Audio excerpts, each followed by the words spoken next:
We need to. Oh. No, be careful. Hold camera.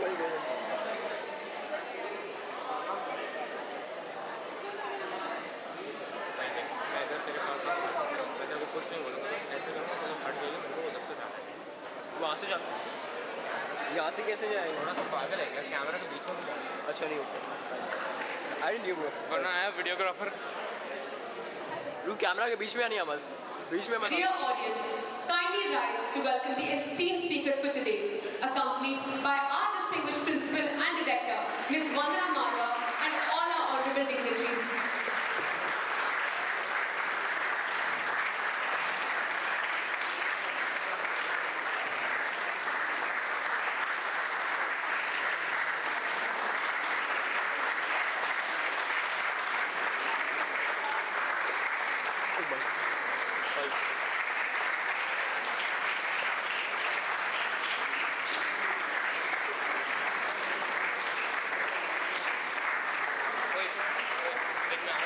I can't see. मैं ऐसे में चालू के देना हूँ क्या कैसे मेरे को इशारा कर तू पीछे रहता मैं मेरे को अच्छा देखना We request the audience to kindly put your phones on silent to ensure an uninterrupted experience for everyone. A very good morning to one and all. Welcome to Delhi Private School Sharjah's third edition of TedxYouth 2024. I, Sagrika Mehta, and I, Aryan Khanna, are honored to be the hosts of today's event. This year, our theme is AI and the Metaverse. Artificial intelligence is a reflection of our development and can give us the answer that we have been seeking all along. It is about teaching the machines, thereby evolving existing technology. But are the shining benefits blinding us from the dark reality? Or is AI and the Metaverse the answer to our questions?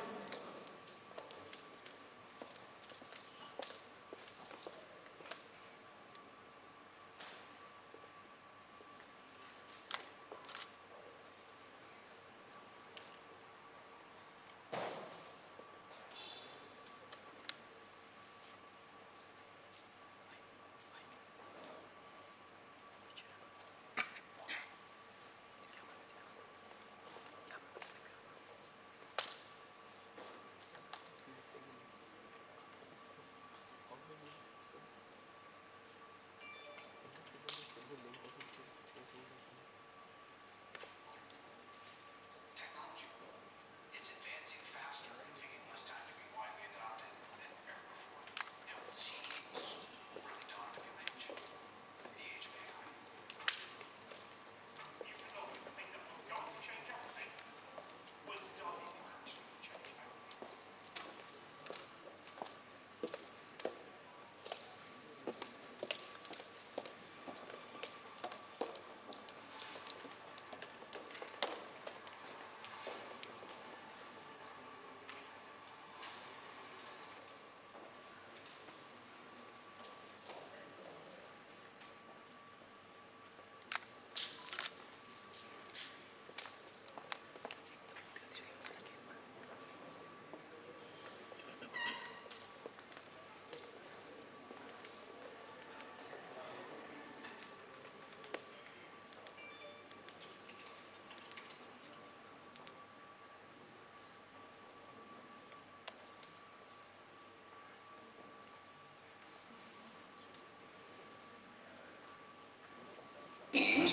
We're at the dawn of a new age, the age of AI.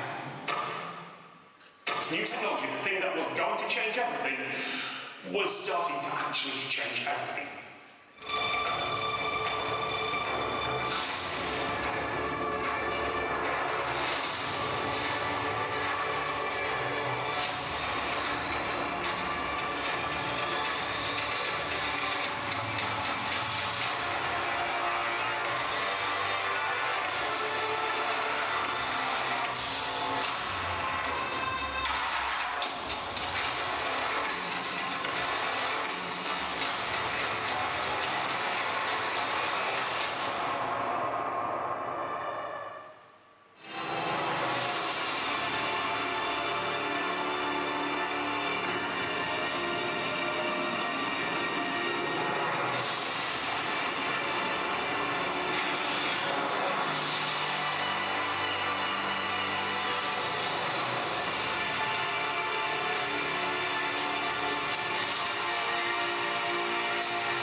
months of meticulous planning and preparation, we are delighted to have you among us to be a part of this experience as our accomplished speakers narrate their journeys, guiding us in the ever-evolving world.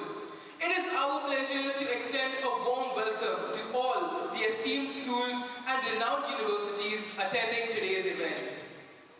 Today, we stand at the crossroads of time, gazing back at a remarkable silver journey that began 25Do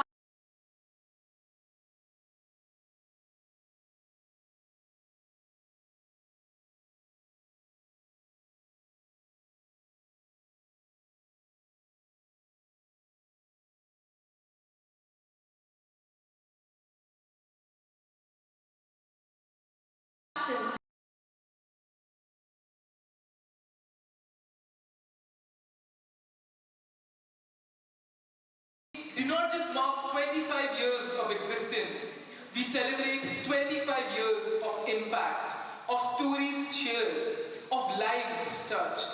From meeting real-time heroes to experimental learning and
igniting the passion.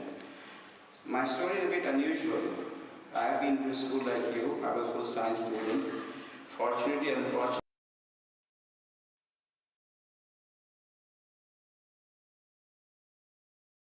reason my story remains a little bit untold, unseen, and unusual because there were no cameras, no phones during my time way back in 80s. And I don't put much in Google too. So AI can't find out much about me going forward as well. I lived in a childhood, it's not, guys? Okay, so here, I lived in my childhood.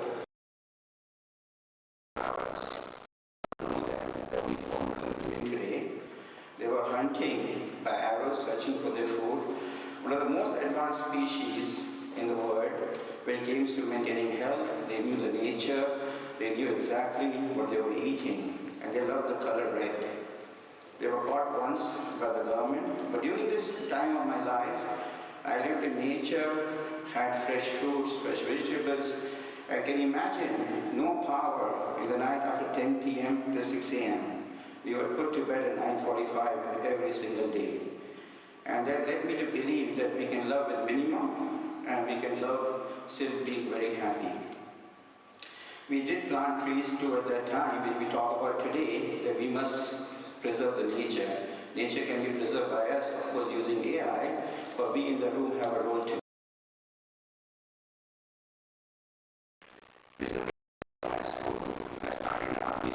I'm pretty taught to be disciplined, taught to be staying, aspired, as I said, to be an engineer or a doctor.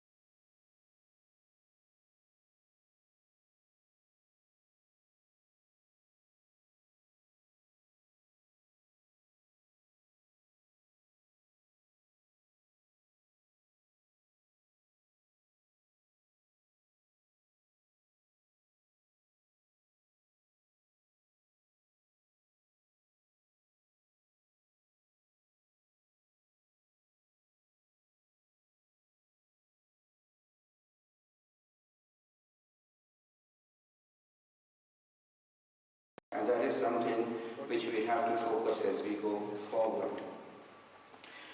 As I transitioned, as I was introduced, being a chef, I moved into corporate world. And when I moved to the corporate world, I must tell you that I used to almost end up sleeping on the chair. I need to work a little bit more because as a chef, you really work a lot. But I stayed focused and I stayed to work and to create experiences for my students and open a baking school. In the baking school, those days, nobody likes to learn from people who don't look elder, the teachers. So I had to put on a chef cap, nobody can figure out my age, and they will learn with me for 5 days. When I take out the cap, so you're the guy who was teaching us for the last 5 days. So coming back to what I learned in this message is all about to be sure twice, then confident once. I think all of us, when we work toward AI systems or processes and so on in our lives, I always say, whatever you do, be sure twice, then confident once. And that is a message that I follow till today in my life, whether it's corporate work, designing factories, whether I build offices, or I learn new things too. And that goes by learning AI as well in our lives. As you know, evolution is must. I know as the introduction video we spoke about that evolution is happening. Is it scary? Is it going to be helping us? Is it going to destroy us? Is it going to be living with us next door? And for me that is, I always say, life for us, just consider you're a spot on a chessboard. Every move you make, you're going to have a multiplier effect of the last one. So the technology is going to change so frequently and at such a fast pace that if you not embrace it and you will not live with it and learn to abide by it, I think we all will get either outdated or we will not exist. So change is coming. So I think it's good for all of us to embrace the change too. Now, all of you know, historically, chatbots came now. You can see all types of things happening. And people pick up a phone and call to book a airplane ticket, or you want to call a bank. They say, no, please talk to operator.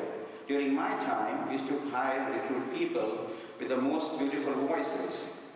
It didn't matter how they look. I learned to speak sweetly, convincingly, and politely, and respectfully. We were able to service our customers efficiently well. And that is where we learned that customers, again, need to connect emotionally. And if you connect with them, they look after you, they feel they looked after. And that is where I feel today when we are greeted by a voice on the phone on the other side. I'm not sure how much patience do we have to go through the whole process of an automated system. So here again, going forward, AI may have to capture how do we bring in those beautiful voices back? How do we make them? People talk about all types of AI, but I talk about dynamic AI. How the AI can be dynamic, they can react to a person on the other side with the same level of emotions, what the other person is expressing, so that he can really or she can feel connected. As you can see, the future of customer service, that's what we expect to happen from moving into the business going forward. So that's what is going to be the future. Now, as you see here, as a chef, when we were buying the stuff on the kitchen, we go to any of the flight kitchens, any of the stuff you go, what happens when you receive the raw material, you will have to check everything by hand. It will depend on the skill of the person who was actually receiving the material. But today, with AI and technology coming in with smart code, with printed QR codes, with printed electronics, we're able to make it better. So certainly, the skill we had will not be taken over by AI going forward. It not only simplify life, it will create more trust in the system. But I always say, we are all Indians, most of us. We always say we trust each other, but we still put 6 locks on a suitcase. So I think the trust is going to be something going to be unique coming out of AI going forward, and that's the belief we have to have. But human brain can only think so much. And we also looked at science in our business of processing the food processing industry. What happens is that you have to be able to service your customers well. Now, there are only few organizations in the world who today pick by piece. That means when they deliver products to the stores which you buy from, those are being picked by piece. And there's something which now can be automated using AI. I visited a warehouse in Italy recently, where now there is no human interaction at all. The robots do everything. They pick up from the warehouse, bring it to the place, and they pick it up and they go deliver it. So again, an adoption of AI, and also going forward by creating these warehouses in metaverse. People have been talking about experiences in the metaverse. Recently I was exposed to food wars, and the food was coming up in the UAE as well. We have a new metaverse of food manufacturing companies. That's where we see that the world is moving in that location. We also find that digital twins are getting created. Of course, it goes back to AI ethical code, whether I'm going to be able to put my knowledge and my IP into the system which AI will learn everything about me. And that's a path we have to be careful with. So I still say I want to remain human. I need to adopt AI, but how do I bridge the two together so that we can create something which is more sustainable? Customer understanding. All of us are customers to either one each other, or we are customers to our vendors, or we are customers in one form or the other. We are very much dependent as a customer to be cared for. Like even if you want to go buy vegetables from a vegetable vendor, you really want him to look after you well. You like tomatoes, you like onions, you go buy dresses, you buy your fashion clothes, you really want to be cared, you want to go to designers. Why do you go to designers? Well, you want it customized, you want it personalized, you want it to be for who you are, what you want to be, and what you would like to feel good with. And that is understanding today, which is going to adopt itself as the machine will continue to learn, continue to adopt, continue to learn our emotions and our way of life. We are pretty sure that AI will one day come, and there will be integration of the customer expectation, customer understanding, customer belief will get translated and merged with AI. So we have seen recently in some cases, a few years ago, maybe 10 years ago, where you could actually go to a show home, no need to build a show home anymore. You can just go and look at the home, you can put on your computer, you can pull out a drawer, you can see how the water will look like, and that's become quite prevalent today in the world of AI. But I'm still not sure, of course, this has got further complicated by people like who are delivering things to you. So we have a habit now to order, comes home, and then you reject it. You could not do this earlier. So I think why AI is helping us to be more selective and be able to use our brain, but it's important that we remain still part of human. I think one thing which has certainly helped us and helped, I think, the new generation like yourselves, or who are the future for me, because I'm now, I think, going to look at how you guys will contribute to the future, is important that it will reduce the time for training. I think training has been one element in our lives, especially living in the region like we live. Training is a continuous process. And I must tell you here, I was actually fortunate not to go to any universities in my life. So unlike all of you aspire to going to university. So my training was given by people. People are my school. And that is what I'm here to learn today from you after the session from the rest of the speakers.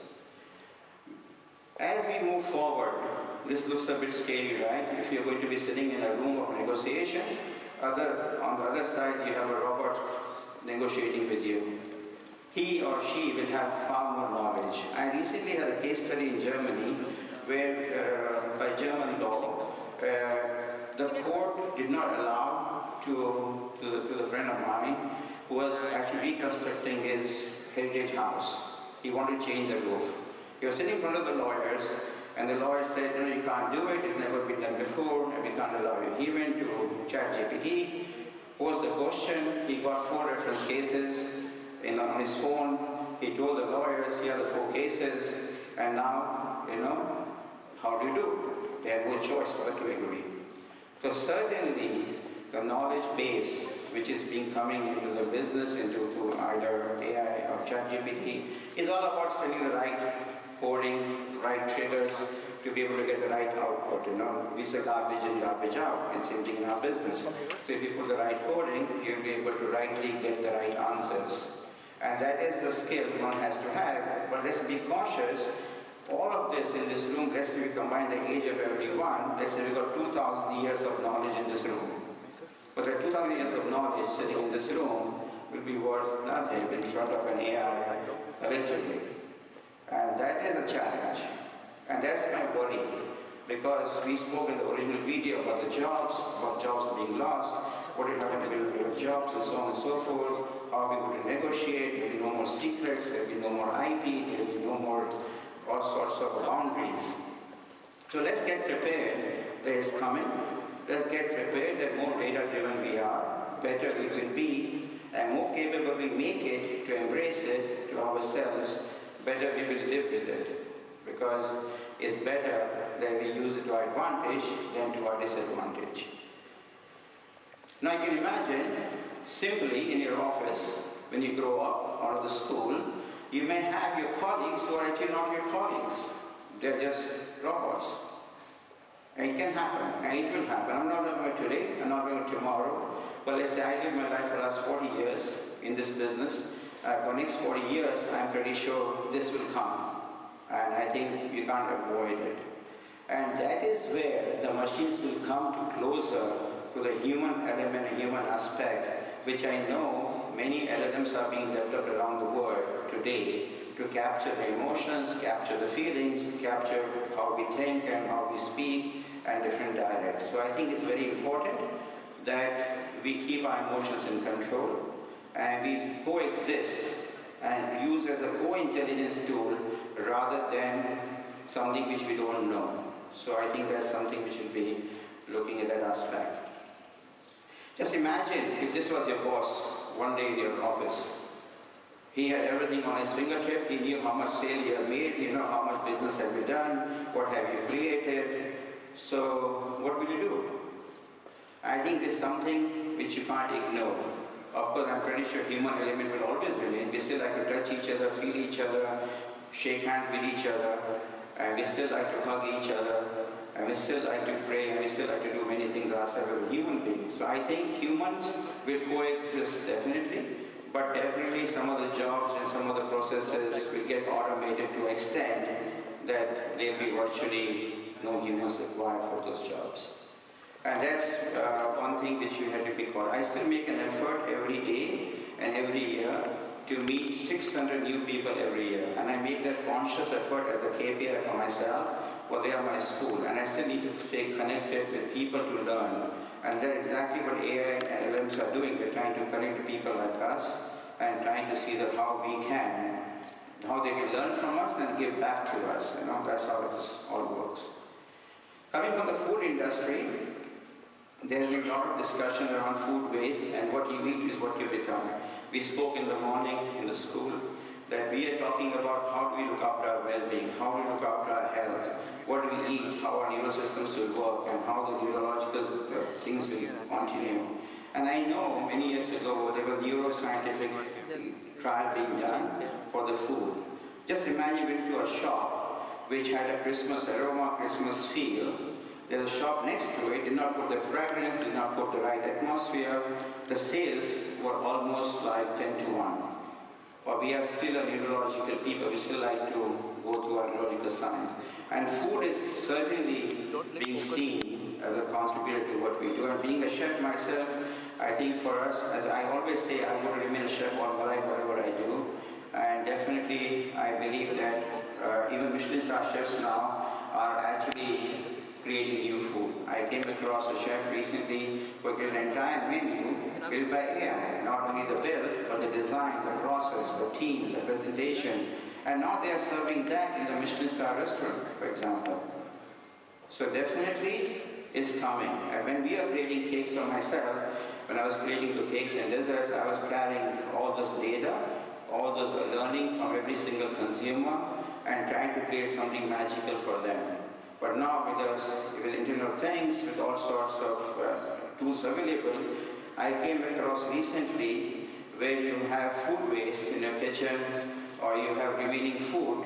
There's a new app being developed where you key in the ingredients in your kitchen and then will come up with a recipe for yourself for the day.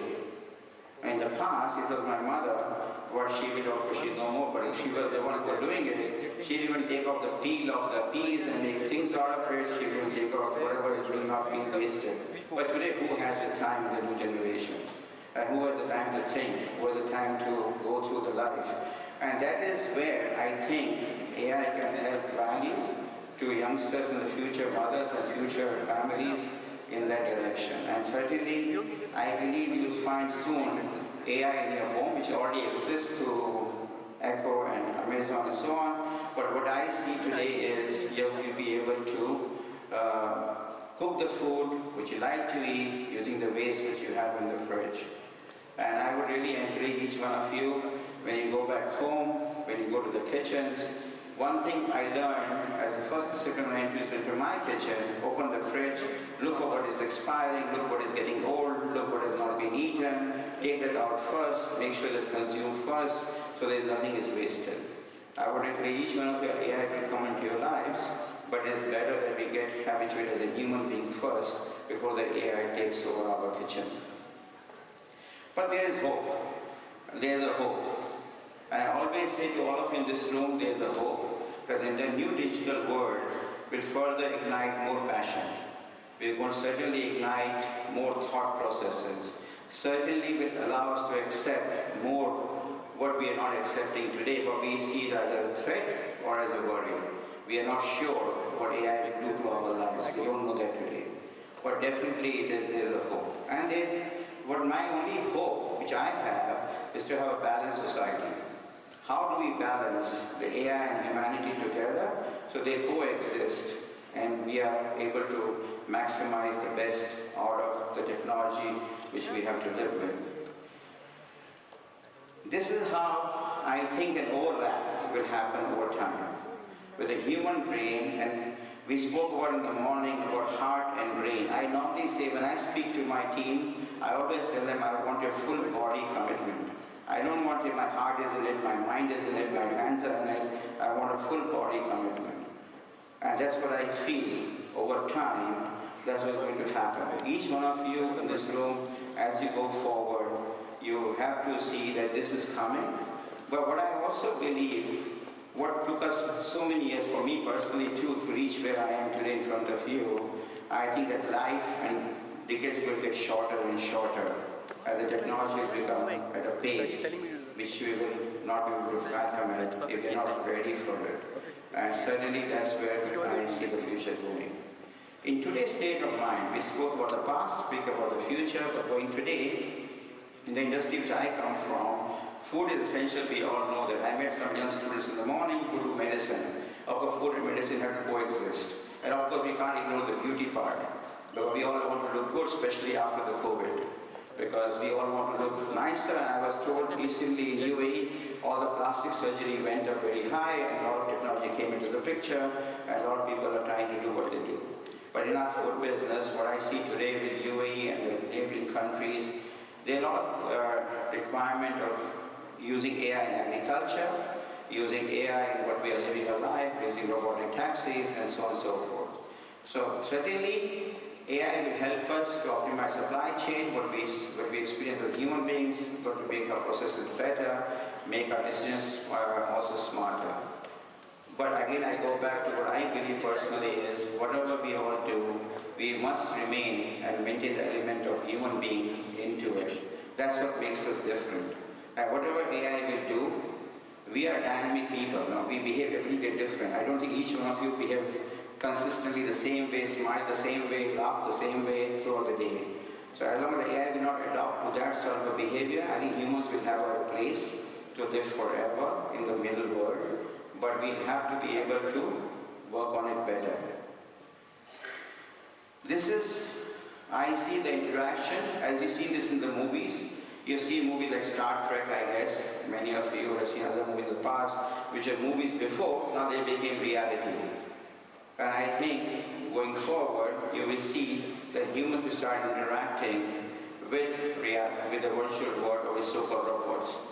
And you might find, which people still have to do, still the AI robots are all metal, right? They don't have any flesh and bones in them. They don't have flesh and bones, they're not so flexible as we are as human beings. So one of the skills I think which I would like to keep saying to myself, that more flexible I am, more available I am, more I will learn, and more I will learn, I will continue to grow. And that is something which AI will have to learn over time. And this is going to be something the future will evolve. You know, we have seen movies with head of half robots and half human beings. You shouldn't be surprised that it is going to be the future, with all sorts of cellular science, where the meat is not grown in the lab. I don't know how many of you know that the meat is grown in the lab now. They're growing chicken in the lab, they're growing coffee in the lab, they're growing milk in the lab. So I'm pretty sure sooner or later, this will also happen one day. The topic of me, a topic of the conflict, igniting the unseen. I think we've not seen a lot. We don't know. Is it a dark hole? Is it going to be a longer journey for us? But we are all heading towards it. And we don't know how deep this is going to be. We don't know how far it's going to be. We do not know how we're going to reach there. But if we want to reach there, we want to be there, we want to be part of it, we have to again go back and embrace it and overlap with our knowledge and overlap with what we are doing and trying to be friends with it. I think that is where I say the world will move. I'm a believer of sunrise. So I think there's a hope. And there is a hope and there is a requirement that we need to embrace as long as the sun is shining, as long as the sun is setting and the moon is rising, that all the evolution with AI will be all about behavior assessment. Today is all about behavior assessment. It is all about what has happened to a common man using ChatGPT. It's nothing new. I used to publish in India in 1991 my magazines in 8 languages without Google translation.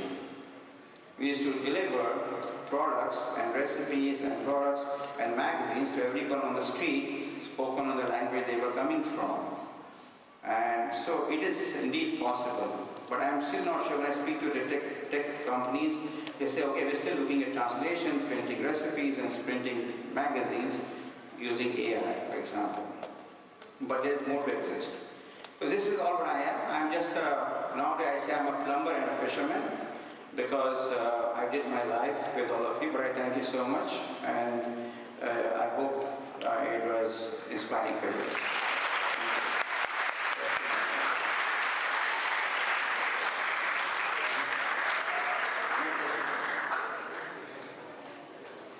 Your inspiring journey and words of wisdom remind us of the honor we have to host you today. Thank you, sir. Dr. Mehnaz Zafar Ali is a senior consultant psychiatrist and associate professor with extensive experience in mental health. She has over 2 decades of experience in psychiatry with a focus on community and rehabilitation services. She leads community psychiatry services at Emirates Health Services and is a global mental health advocate, holding key positions in international organizations like the World Federation of Mental Health and the World Psychiatric Association. Her tremendous contributions make her the perfect inspiration for our students. Without further ado, here's a short narration of Dr. Mehnaz's story.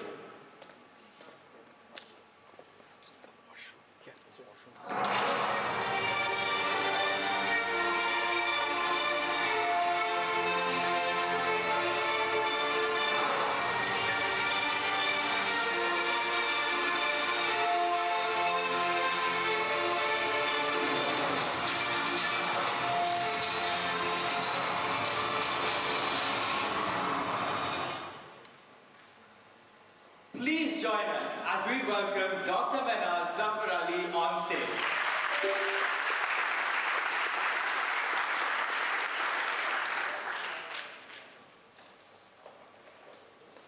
A very good morning to one and all today. And thanks to DPS Sharjah for giving me this opportunity, and especially to the charismatic leaders.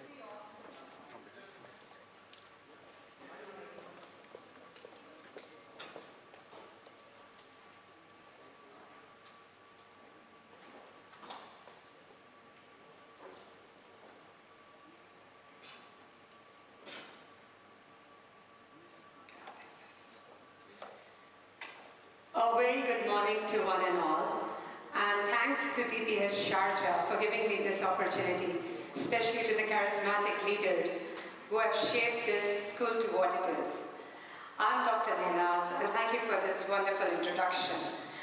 So today I am here on this beautiful place. In next 10 minutes, I'm going to change your life. Hell no, I'm not going to do any of that. But I assure you that once you leave from here, there will be at least something that you will be able to recall when you go back home.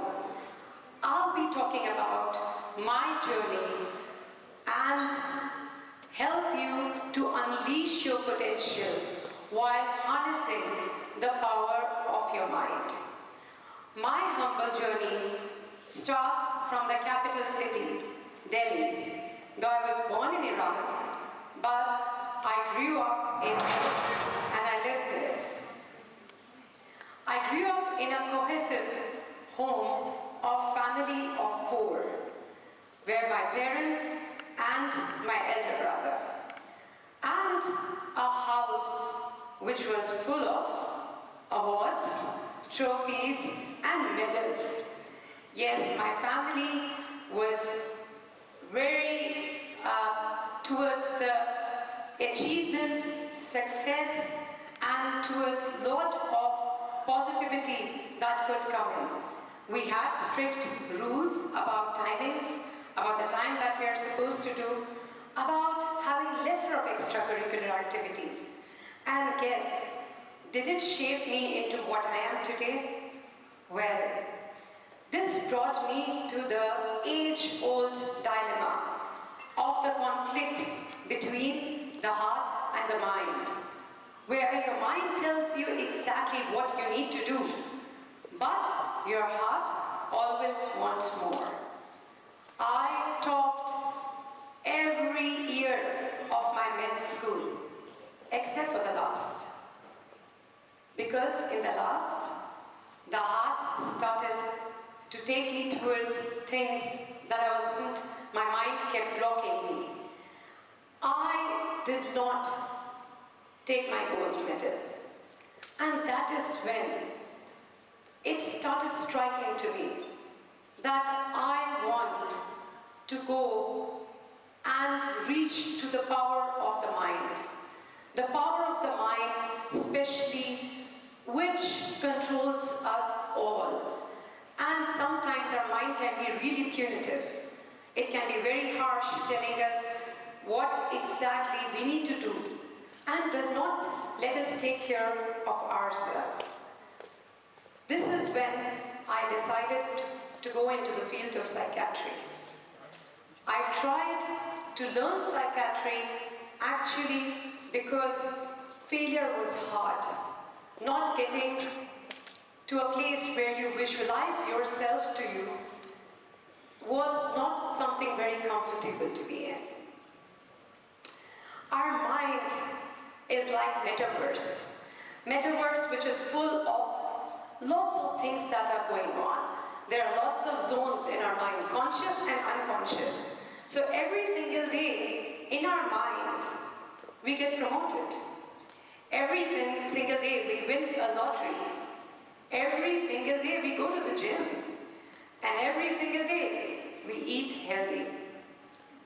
But this mind just wants to believe. And the reality, the harsh reality is far away from there. So what are the barriers to actually unlocking our potential? The barriers to unlocking our potential are fear of failure. Fear of failure and peer pressure, societal pressure, the prejudice, the stereotypes that are all around us. And one of the biggest critic that we have is negative self-talk, where we don't need frenemies. We are ourselves enough. You're not good enough. Maybe what are people going to think about you? How is someone going to react to that? We do all of that, and then we do that to our kids, to our families, and our loved ones. Unleashing our potential requires a total transformational journey. And everyone's journey is unique. Everyone has different ways and reasons why they want to change. And I would be sharing about the 3 golden rules of my life. It is not something that I have discovered at a glance or something, but I have learned over the years. It has taken me a lot of time from school to university to different places. And now these are the 3 rules that I would like to bring in front of you. The first is the rule of self-love and self-belief. Yes, when we say that self-love and self-belief, does it mean a day at pedicure or manicure? Does it mean maybe a day of cheat meal day? Is it something that we are saying that having a mental health day, which was 10th of October? No, self-love is not about that. Self-love is all about putting your needs first. It is about taking care of your body, taking care of your mind, taking care of your time, taking care of your rights, standing up for yourself, and saying no to people. Now that's the very, very big problem. It's a trap that is set out for all of us. We are social animals. There is an intrinsic need for all of us to people please, to please everyone else. And it is a vicious cycle. You know why? When people are happy with us and we see exclamation marks in front of them, there is dopamine that triggers in our brain. The dopamine which tells us that, wow, you're worth it, you're good. And that is when we start seeking validations from everyone that we find and that everyone that we come across. Yes, this is what, even now in the world of AI, we are having robots which has been programmed to look at the facial expressions, to realize that your voice tones are kind of different, that they're reflecting anxiety, they're reflecting fear and pressure. But we as human beings, oh, we are another level. We camouflage everything that comes to us. We are saying, oh yeah, I'm doing good. So how was your day this weekend? It was great. Oh really? What exactly exciting thing or a new thing did you do this weekend? I don't really know that. So we are very good at showing that everything is just so good. By practicing self-love and self-belief, we need to do some mechanisms like visualize. So honestly, you need to visualize that you are winning a lottery ticket, or maybe you are winning an award, or you are actually in a TED talk and there are people listening to you and not sleeping. I mean, that visualization is very, very important. You know, not because you shouldn't dream, because when you dream and you see yourself, the probability of you being able to live that dream becomes much higher. Or it's a very, very common theory that athletes, they visualize themselves winning a race, and that is why they ace it all. Other techniques like affirmations and positive thinking. Affirmations like, oh yes, I'm good.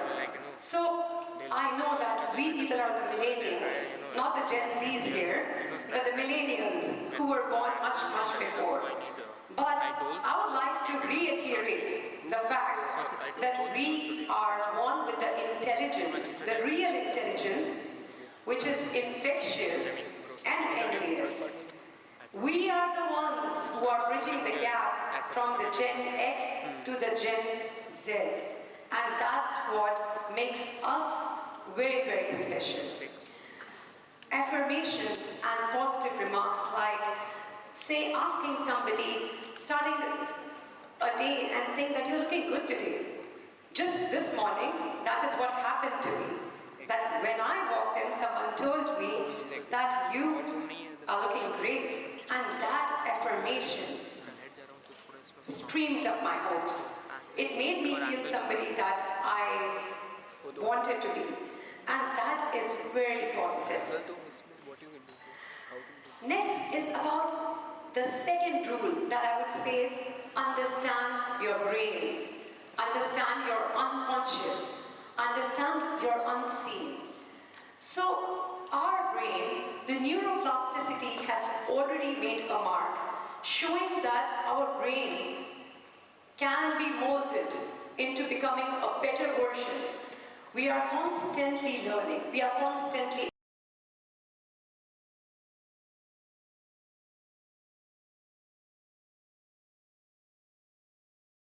Flynn effect is an effect that with every passing generation, not only the AI or the technology is growing, but human beings are becoming smarter. So my daughter at 3 could use her mobile phone and could do everything. I mean, it was very surprising to me because we didn't grow up with one. And it is amazing to see that having a growth mindset can make so much of a difference. So with this difference, I have kind of gone way, way, way ahead. So I was meant to be a doctor in the beginning, and then I became a psychiatrist. And I did my residency program in India. But when I came to UAE, I only understood that the equalization of the degrees is not similar. And I was like, I'm not stopping there. I went to the UK. And that is where I did my psychiatry once again. And then I took the fellowship from the American College of Psychiatry. I said, UK, America, this is the world, and I need it all. Why should I stop? And then I became a mother. And when I became a mother, everything around my life started to change. And I started to feel that when the young kids are born and they are raised, they have a mind of their own. They imbibe a lot of you, but they have innate abilities which needs to be harnessed. They don't even know what they're capable of. And that is when I went into the field of education. So I became an associate professor of the universities and started working with a lot of schools as well for mental health. And that is the time that there was a technological drive all across UAE. And I started getting digitalized myself. So I became the chair of the Health Information System for the Emirates Health Services. And I am the sole psychiatrist, the only doctor who's practicing psychiatry, teaching students, having my own home, and building behavioral health solutions in the entire UAE for mental health alone.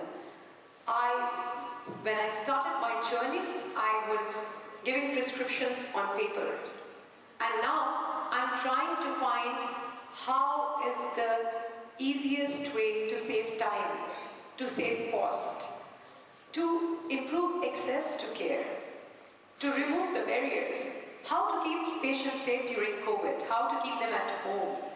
And this is what a growth mindset has given me. This didn't come automatically, but from the book by Paulo Coelho, which was very inspiring for me. And there is one line from there that I have imbibed, which is, the world is full of possibilities. You just need to be open and let everything come inside.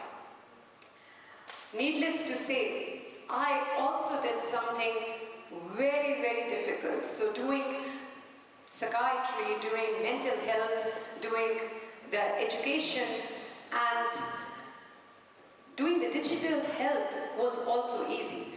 But what was more difficult was to learn these short forms. What is GOATed? I mean, GOATed is greatest of all times. What is FOMO? Fear of missing out. Learning the 7 names of the BTS group, which all look alike, was even so difficult. The one other thing is about not procrastinating. So this is where I would just like to briefly share the 5-second rule. Every time you're procrastinating, you're not lazy. It's just your mind is uncomfortable. It's a protective response. So one thing that you need to do is count backwards, 5, 4, 3, 2, 1, and launch. This rule is very, very powerful in activating our brains and driving all the energy through the prefrontal cortex, which is the area of planning. The third rule that I'd like to show is about moderation and consistency. So I'm a perfectionist, and this was my biggest weakness. I had very high standards in my life, and 10 years down the line, I just want to be good, but I want to be consistently good. I don't want the ups and downs, the troughs and the crescents. So the only one thing that we need here is a daily habit to enhance mind power. Read more, learn more, go into different trajectories. If you go to the school from this side, take a route, take an alternate route. Try to meet new people. Try to see a lot of Insta reels, but in moderation. If this is something that is fulfilling your interests. So daily we need to learn. With all this that is happening around, I have been able to achieve and make my mark in the world, where I was able to take the international designations to become the director of the World Federation of Mental Health, to become the chair of the Women Mental Health in the World Psychiatric Association, because I knew that we are limitless. I would like to end my words to all of you by this quote from His Highness Sheikh Mohammed, an inspirational leader. The future belongs to those who can imagine it, design it, and execute it. It isn't something you await, but rather you create. And the future belongs to each one of you who are in this room. Thank you very much.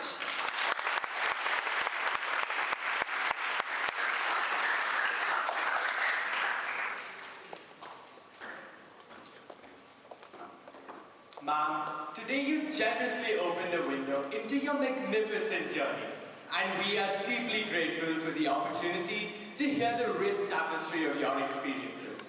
Thank you. The floor now opens for Mr. Ali Khawaja, a senior instructor at the American University of Sharjah, specializing in management, strategy, and entrepreneurship. He holds a bachelor's in science in MIS and an MBA from the same university. Mr. Ali is deeply engaged in student advising, startup mentorship, and research on entrepreneurship, blockchain, and digital marketing. Mr. Ali's extensive experience as an educator, entrepreneur, and startup mentor makes him an ideal TEDx speaker. So let's witness a journey where academia and entrepreneurship amalgamated in this short presentation.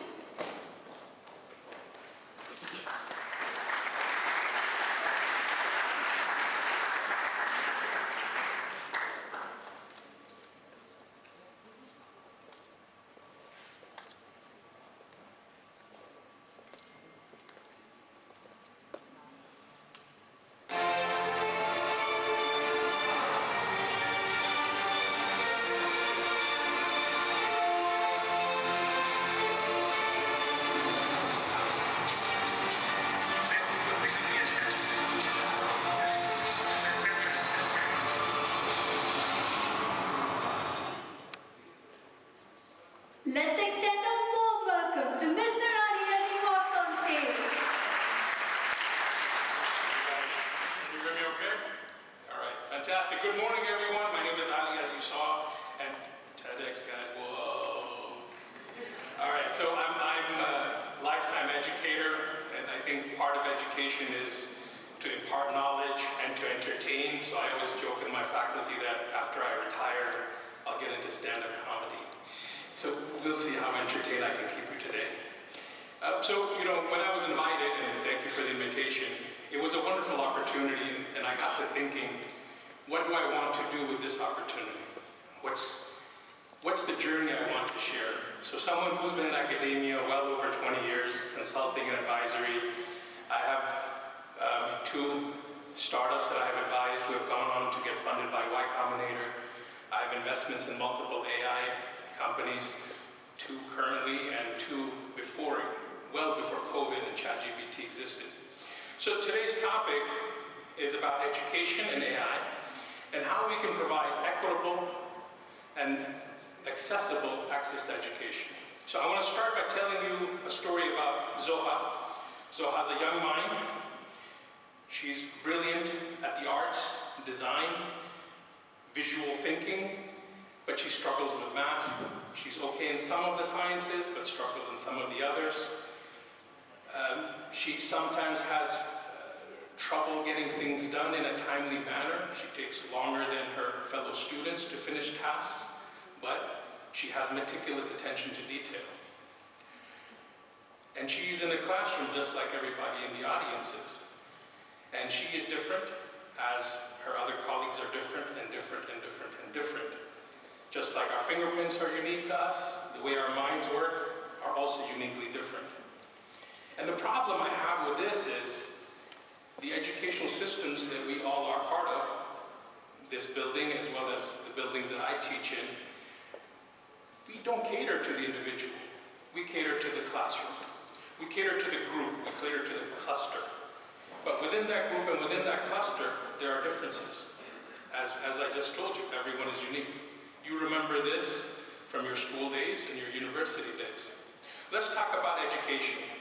When we talk about education as an institution of education, it is designed to provide a bulk service.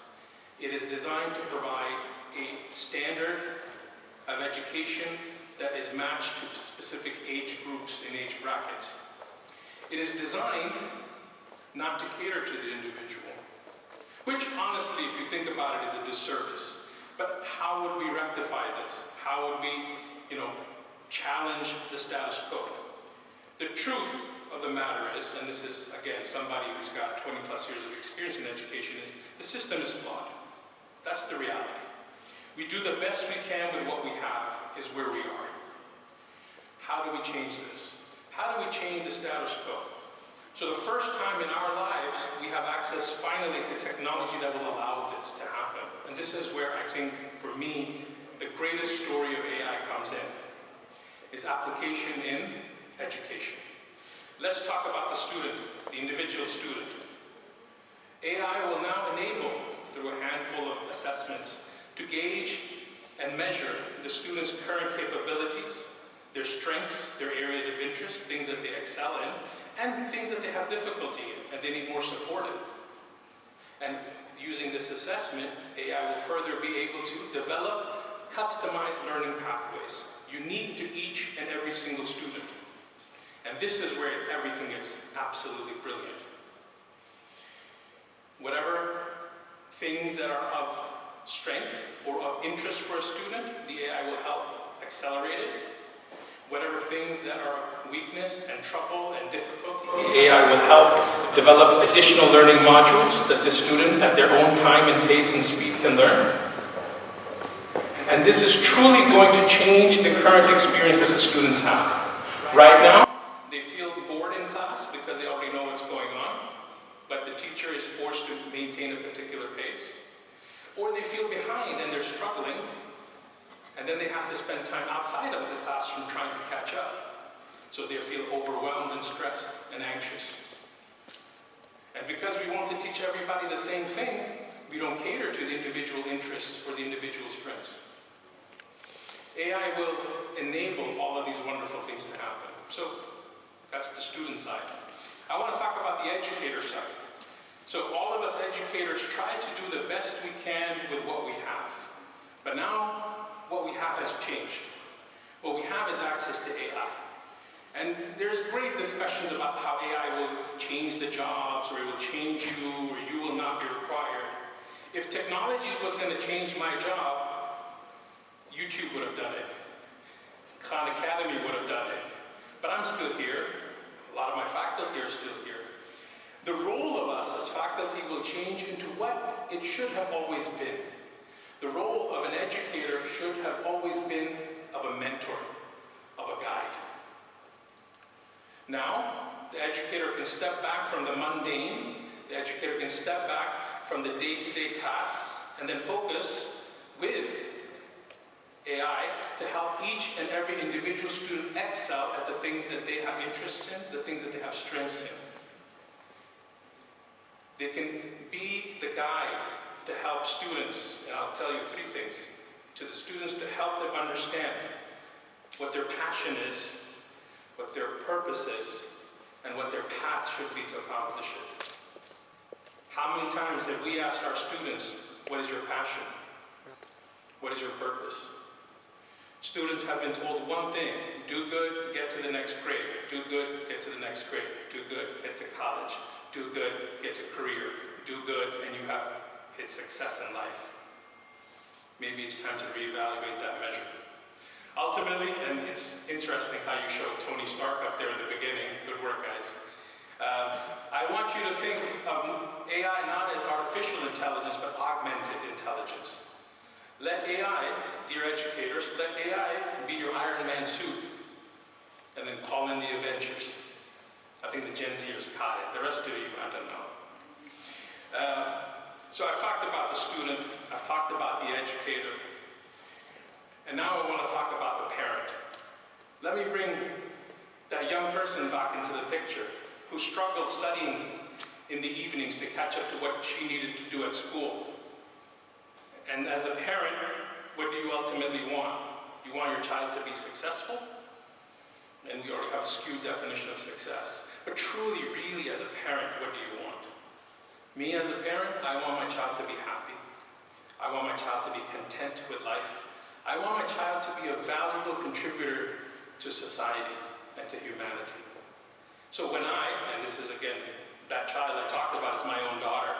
So when I would sit with her when she was in high school and say, why are you stressing? Why do you have so much anxiety? Why are you in a panic? It's just a test. It's okay. Baba, you don't understand. No, Baba understands. Baba's been there, and Baba's been teaching at university for well over 20 years. If anyone understands, I understand. You acing that test tomorrow is not success. How you're feeling right now, this to me is failure. Skip the test. What's the worst that will happen? I'll fail. I'm like, and? So what? You know what? Take a year off. Take a gap year and hang around with Baba. I mean, I think she wanted to hang around with her friends, not with Baba, but that's what I would have liked. Well, she didn't listen. Why? Because peer pressure. A lot of times we create toxic environments of hyper-competitiveness. And again, what is the measure of success? All of us know nobody asks for your grade when you go apply for a job. They'll do an interview. They'll assess you on the ability to perform the task they need you to do. Nobody's going to ask you in 7th grade math, quiz 5, what grade did you get? It doesn't happen. So as parents, I think our duty of care is to our child. Our educators, our duty of care is to those young minds. Because ultimately, these are the minds that are going to step into the future and build the future we have. And all of what I have said, we are all thinking about ourselves as educators or students or parents. But we've left out an entire demographic, or two massive demographics.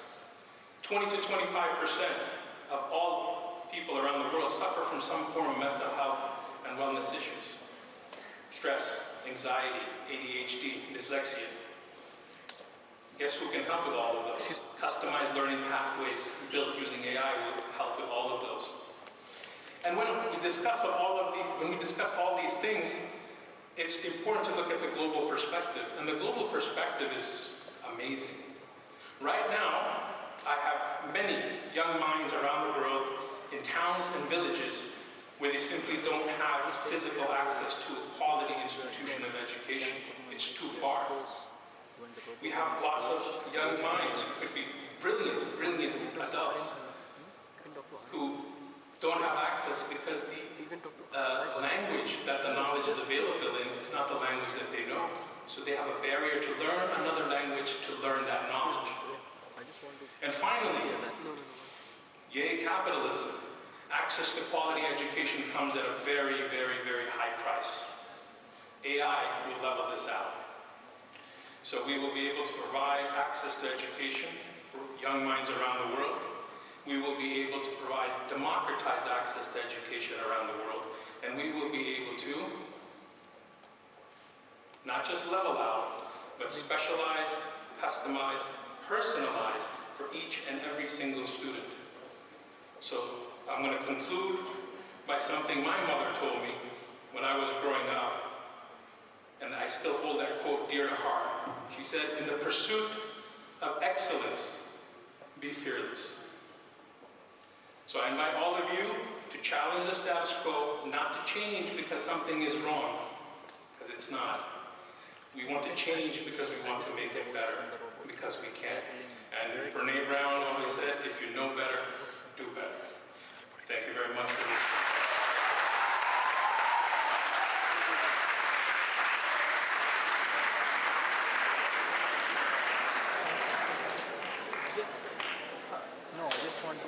This mic is fine?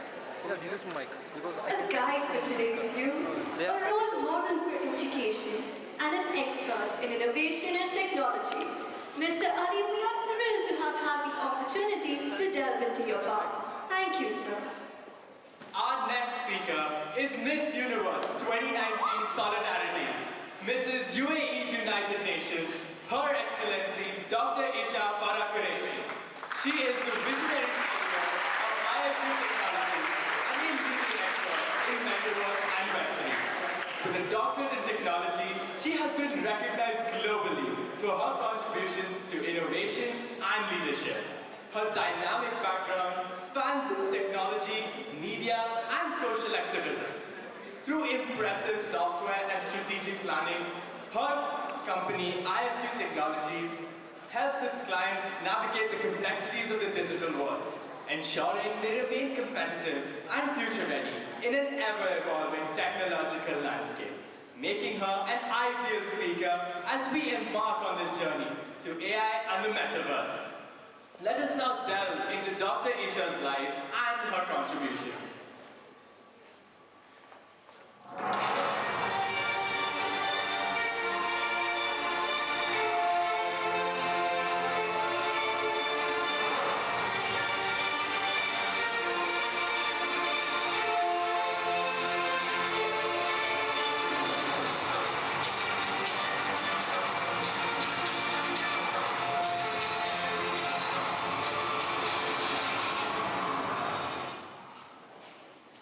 Dr. Isha, we request you to kindly come up on stage and share your story with us.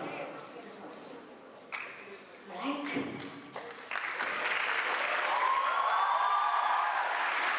Good morning, everyone.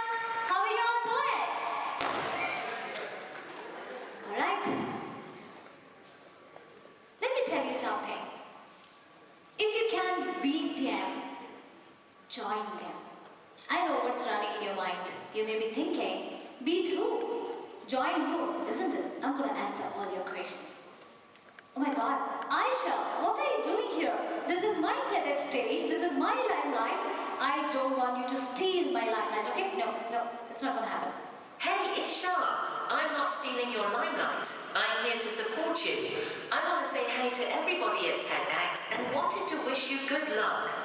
Alright, thank you very much for supporting me. I love you so much. Love you too, Isha. Together we shine brighter.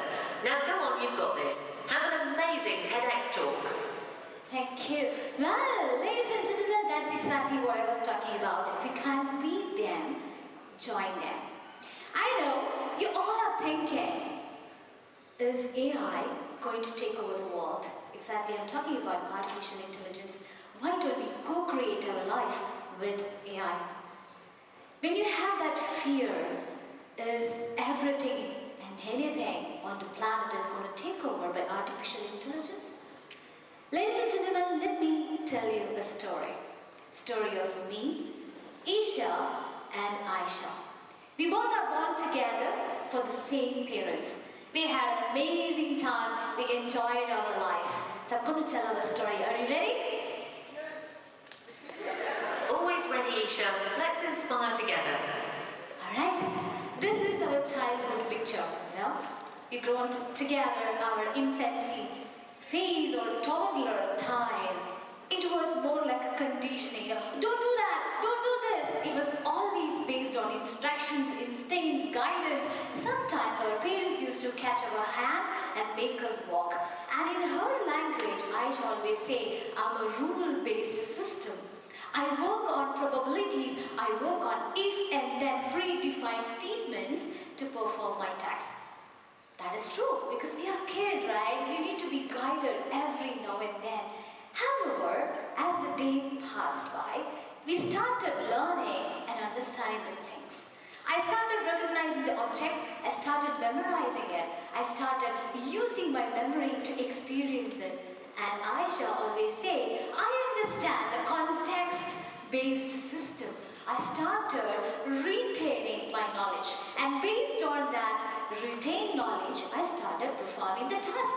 I'm sure you agree with that. And the best thing happened during that time. She understands one single word have different meaning based on different contexts. saying like, foot can smell and nose can run. You got what I said, right? So we started growing and I wanted to master skills. That's when I learned dance, I learned swimming, I learned, talking, that's why I'm here. And similarly, Aisha also started to master indefinite, defined domains. She started beating me, she was outperforming me in many aspects. She's very fast, very intelligent. But however, there was a fault. She was not able to execute any activities or tasks outside her domain expertise. But she was so determined. She knew that I'm more intelligent than her and she wanted to be more intelligent than me, and then she started working out more and more to improve her intelligence. Well, this is the most dangerous stage, We both are in the teenage at that point. And she says, I started thinking, reasoning, cross-questioning, and taking decisions. And same goes to me. I don't listen to my parents because I have my own opinion. I start to prove my points every now and then. So she does that as well, isn't it? And she started getting expertise in many verticals. In spite of she getting trained in specific domain, she also started reacting and acting. She understands who you are, what context are you talking about. Slowly started behaving like me. Now I started getting fear. Oh my gosh, she's getting more intelligent than me. And my parents are more fearful because they think, what if she take our decisions alone? What if she disobey us, isn't it? This is exactly the stage that we both entered into our adulthood. I call it as wisdom, but she called it as artificial general intelligence. She started performing multiple tasks at the same time. Her brain started behaving more intelligent than cognitive abilities of human brain. She started being independent. And this is exactly where she started doing informed decisions. Guys, I made friends, and so she did. She have a group of community now. She talks to her friends every time. I started developing emotions. She started developing emotions too. And I made my own world and my own identity. And Aisha created her own world and her own identity. Now, this is a time that we are scared. My parents are very scared, What if she comes to a singularity? What if she starts to suppress human brains and start ruling over us, getting into an autonomous mode, getting into a self-driven mode, getting into a self-decision mode, and completely disobey each and every one of you and her own parents. However, guys, while this fear is always there in the mind, this is where the most important element lies. Our parents gave us culture, values, ethics, and responsibilities. This is exactly I'm talking about, ladies and gentlemen. Artificial intelligence is not the problem. The creator, the parent, he holds the control of artificial intelligence. If you have ethics in place, if you know the good intention to be used for AI in different verticals, that's where it's going to make the magic. And our parents taught us how to be a good human being and good AI being. Now look at this slide. This is a very interesting slide. Going back to our Stone Age, how much time it took for us to reach to the internet era and then artificial intelligence. Look the way that we have walked from the Stone Age to the internet, isn't it?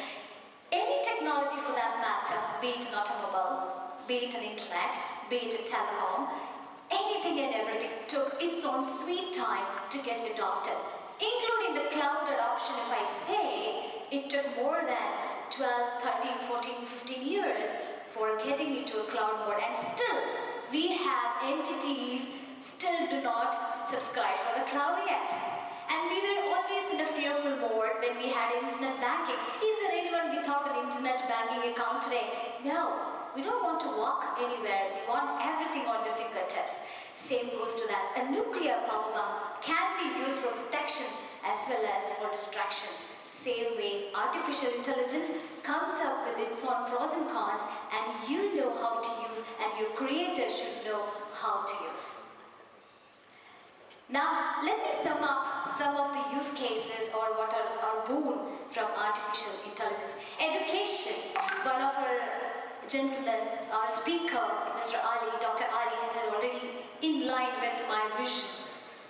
Teachers to teach better, students to learn better, parents to be more engaged, regulatories and institutions to be more efficient.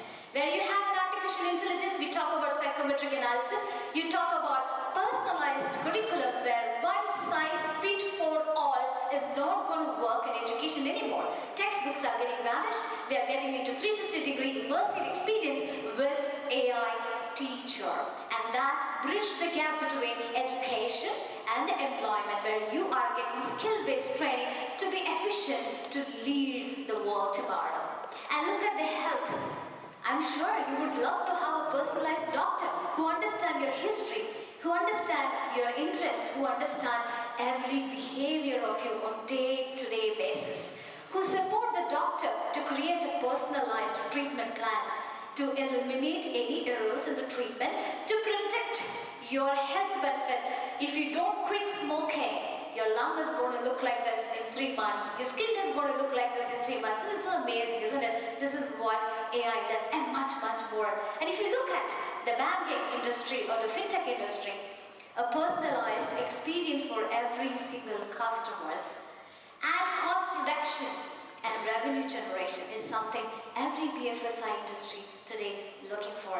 Surveillance is something I really love. I love AI-based drone technology to protect your country, to protect the people in the country.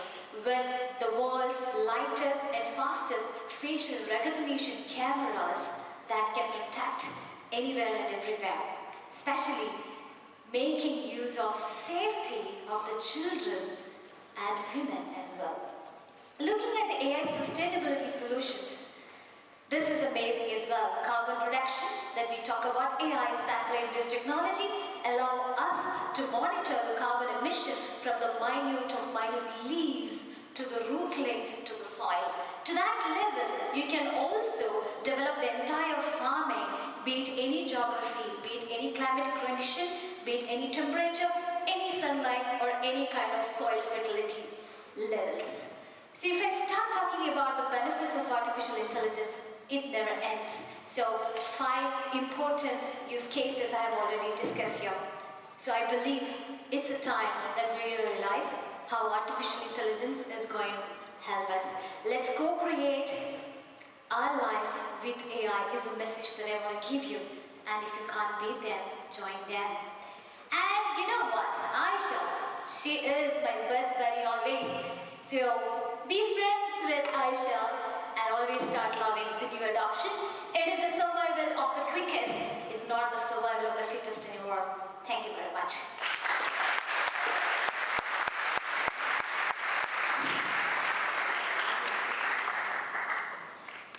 Isha, I got so emotional hearing our story.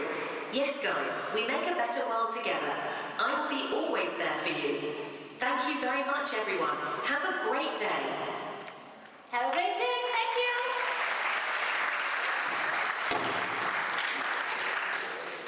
Thank you, ma'am, for your insightful words.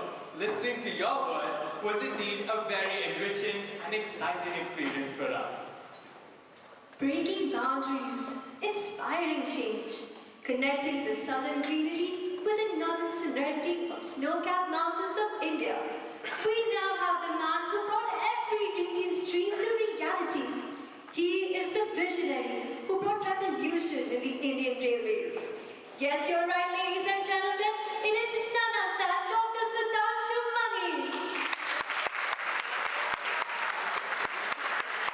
Dr. Sudhanshu retired with the Apex grade of GO1 from the Indian Railway Service of Mechanical Engineering as General Manager in Integral Coach Factory, Chennai, after serving the Indian Railways for 38 years.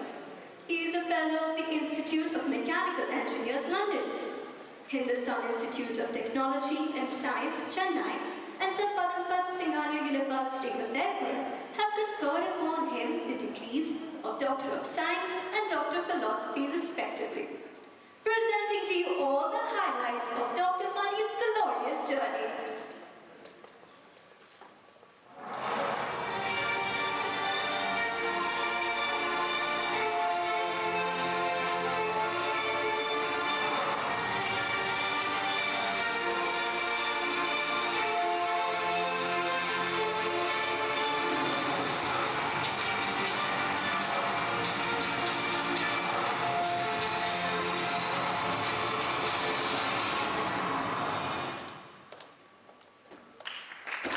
Ladies and gentlemen, presenting to you the father of the Vande Bharat Express, Dr. Sudhanshu Mani on stage.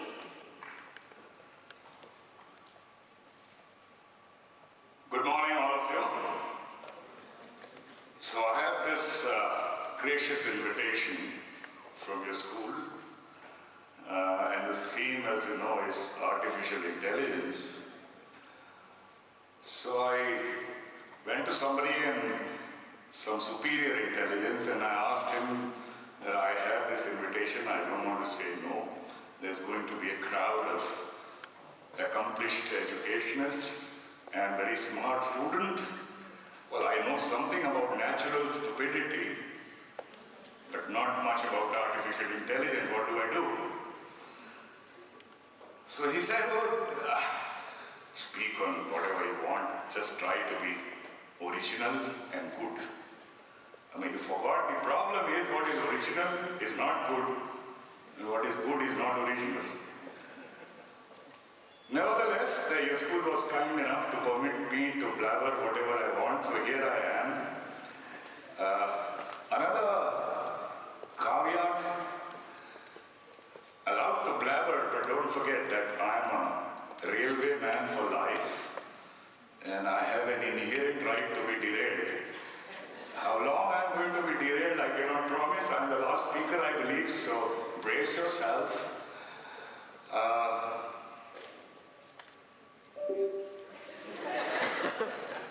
He's shutting me down right now.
So I did manage to choose something very neutral and boring, and that is India at 100 years since independence. So We are in Amrit Kal, and by 2047, we are told we are going to be a developed country. How many of you do believe that? A lot of you do. I also do. It's not a question of how, if, and when. The question is how inclusive it is going to be, because there's a lot to be done in India. Great development on one side and some pathetic scenes on the other.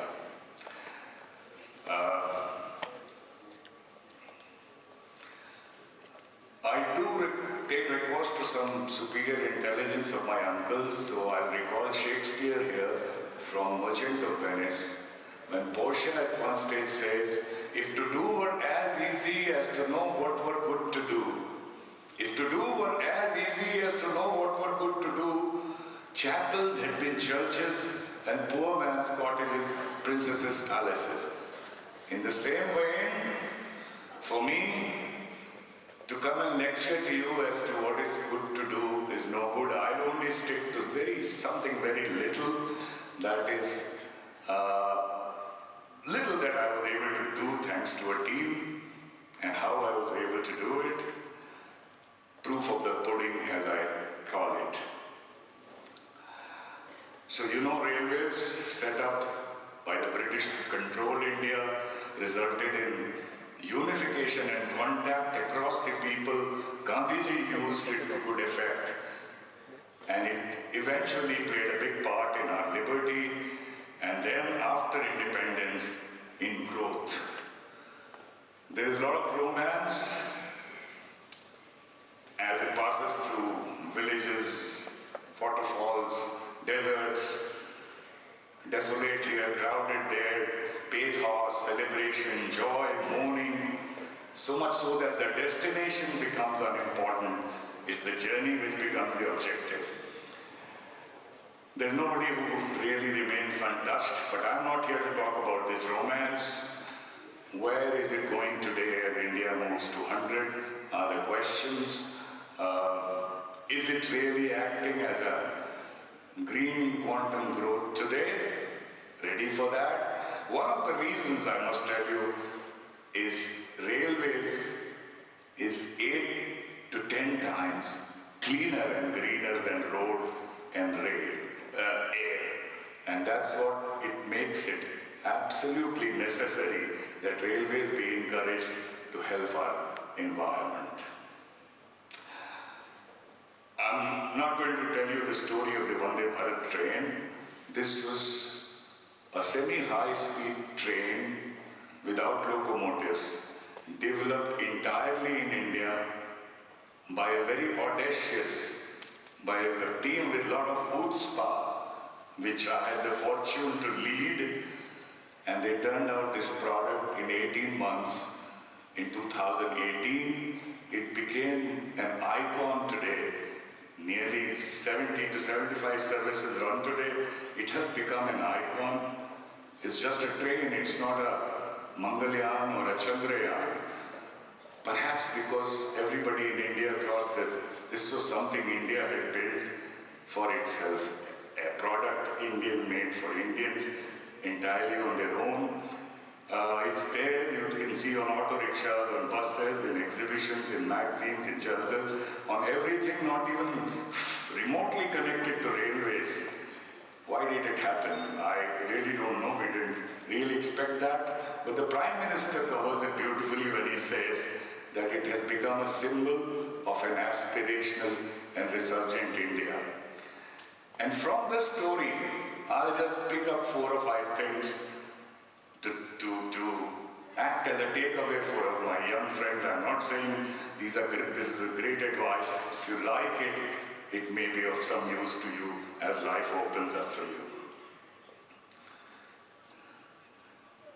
What has happened is that enough for India at 100? There are many things which we have to do, and those are, you see, there's so many new technologies. We need higher speeds than getting stuck at that 160, 180 kilometers per hour. We need more safety. Even yesterday there was an accident near Chennai and a lot of people got hurt. We need more efficiencies. We need lower logistics costs to help the economy as such and improve the travel experience. The takeaways, there's something called transfer of technology. Somebody who knows more transfers it to you. I don't think I believe in that. It is an oxymoron. And why do I say that? If technology is a creation which lives in the heart and the mind of the creator, it is not amenable to transfer.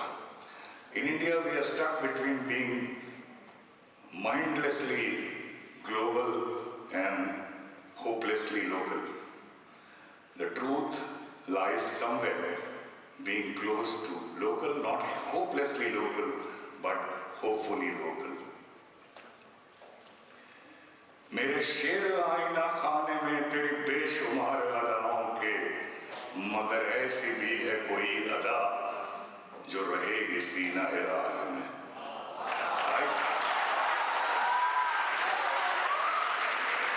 I can go poetic about your beauty, but there is some elegance in your beauty which will remain buried in my heart. Nobody is going to get access to that. That is technology. So if we have to create our own, I'm not saying you know everything, you can do everything on your borrow, develop, whatever.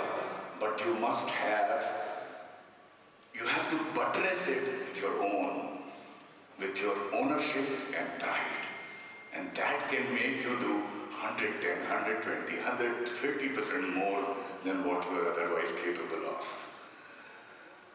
I'm not going to talk to you about technology, and of course I don't know about artificial intelligence. These are some very soft skills which may be helpful to you. In Q&A or informal sessions, I'll tell you a bit about AI when I was writing my 8th book, a collation of Shakespeare and Ghalib, and how AI became a rival, but for the time being, human resource is still your most important resource. And that's why, whatever you want to do, whatever you want to do in life, in whatever role, you are a leader, you're dealing with human beings, you're a leader, you have to start with empathy, trust, and humility. You have to start with love. It's not natural for you to love everyone. It's not human. You're going to be a leader, you have to manufacture it, you have to construct it. And when you do, the gains are going to be immense. एक लफ्ज़ मोहब्बत का अदना ये फसाना है. This word, love, has this brief story. एक लफ्ज़ मोहब्बत का अदना ये फसाना है, सिमटे तो दिले आशिक, फैले तो ज़माना है.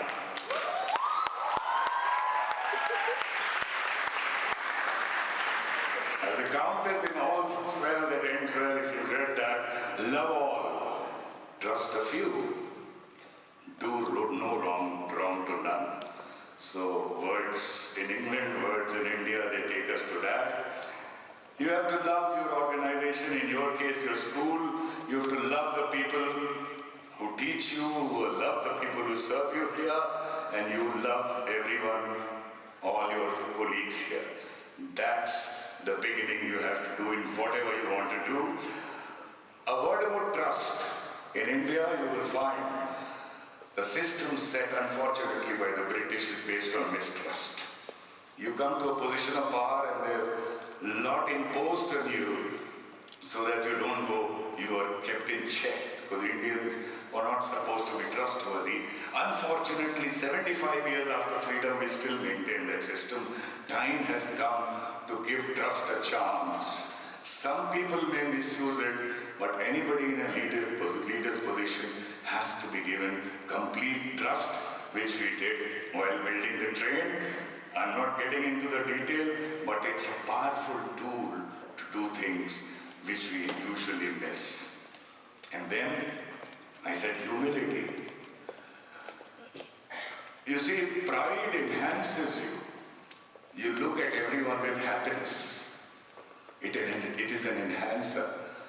Vanity diminishes you because you look at others trying to belittle them to elevate yourself. I got the sanction to build these 2 trains by putting up my case if it was not working out fully, by falling at the feet of the chairman railway board who was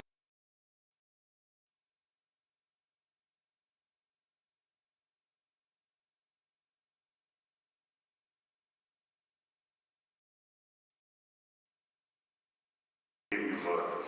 By falling at his feet,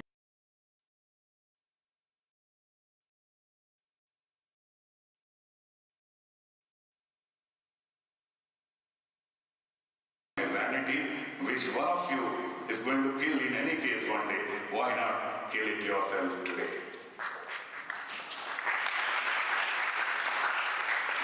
It's just a picture. Indian Railway.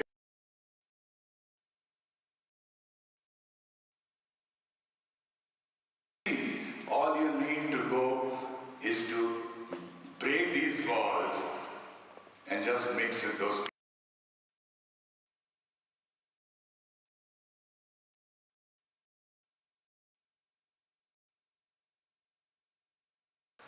A lot of people talk about success, so sorry, I'm not stealing anybody's lines.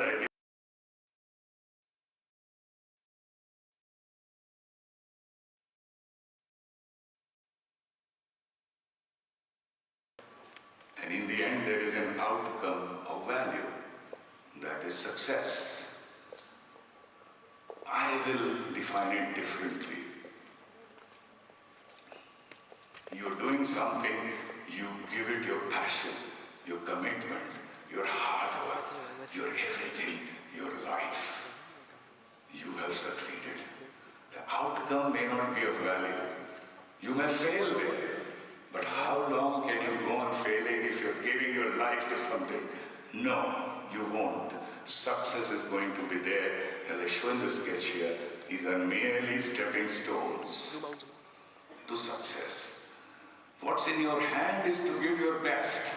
And this is what happened when they said such a thing has never been done in India. Time-wise, otherwise. What if we fail? He said, don't even think about it, give your best. Outcome of value prevents us from attempting. The fear of failure prevents us from accepting we remain in our comfort zone. My uncle Shakespeare has called it beautifully. Our doubts are traitors which make us lose the good we oft might win by fearing to attempt. गिरते हैं शह सवार ही मैदान जंग में, वो तिफ्ल क्या गिरे, तिफ्ल means children, वो तिफ्ल क्या गिरे जो घुटनों के बल चले.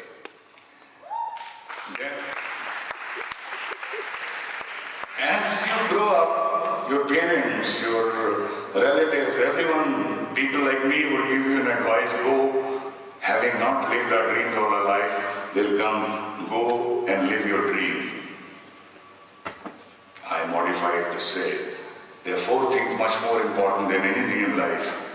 That's your family, your health, your friends, and your spirit. Look after that. One of the speakers did speak about that as well. What if you fail an exam? Don't put yourself under tension of that kind. Yes, look after these 4 things, but don't let that dream die. It'll be like taking out the wings of a bird so that it cannot fly anymore. Don't let it die, let it linger, let it be in one corner. An opportunity will come your way to realize your dream someday, like it did for me when I was 57.5 years old.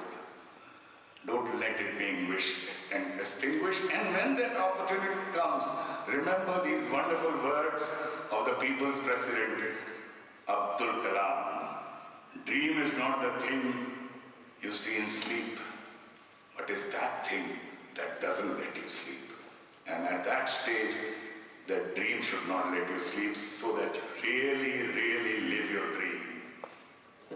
Basically, the message is, never doubt yourself. Failures are stepping stones to success. We are too much taken up by concerns all around. You're fortunate you're living here, but if you were in India especially, there are many things which don't work. So we get consumed by those concerns. There's a large circle of our concerns. This doesn't work, that doesn't work. But in that milieu, we forget that small dot where we have direct influence.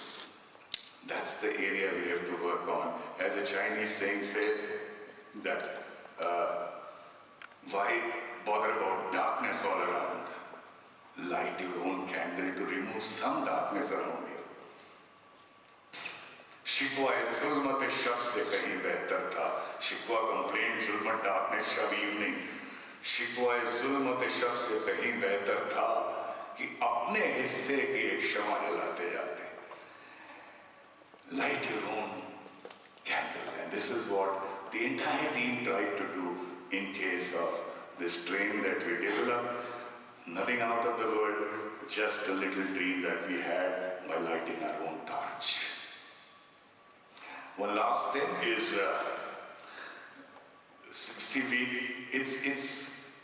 it's never wrong not to know something. Life is always a learning experience, but it is very pretentious to pretend to know that you know everything. This was something we worked on. Wherever there were gaps, none of us pretended that we know. We only engaged consultants to help us, with only the caveat that whatever wisdom they transfer to us becomes mine, so that in future I don't have to take those crutches again. My uncle Shakespeare has said that a fool doth think he is wise, but a wise man knows himself to be a fool.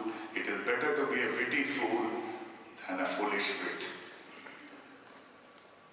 These were some things. Before I end, a look. Let's not be lost. Let's not be mesmerized by what we see in India today. Let's also look at this.